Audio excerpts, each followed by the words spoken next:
Where do Americans have the perception that their tax burden is highest and where is it lowest? Well, let's look at the highest first. Mostly mid-Atlantic states is where we have the high percent of Americans saying the amount of taxes they pay is too high. New Jersey, New York, those are at the top. Connecticut, Rhode Island, Maryland, Massachusetts, Vermont, all of these have citizens who say their tax burden is too high. Those are all on the East Coast. 2 states intruded themselves into the top 8 that are not on the East Coast, and that would be Illinois, where there are problems with the state government in general, and Nebraska, which is interesting because Nebraska is a state that does very well on a lot of our economic indices, but 63% of the residents of Nebraska tell us in our interviewing that the amount of taxes they pay statewide are too high, and that puts them in the top 8 in terms of tax burden of all the 50 states of the Union.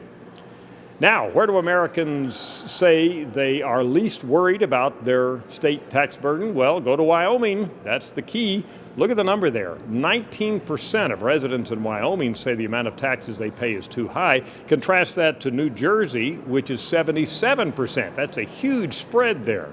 Other states where Americans are not that bothered by state taxes include states in and around the Wyoming area, South Dakota, North Dakota, Montana, Idaho, plus Alaska, plus Nevada, plus Florida, and plus Delaware. Now, you'll recognize, if you're astute, that a number of these states don't even have a state income tax. For example, Florida and Delaware don't have a state income tax, and that's why they're in that low tax burden category.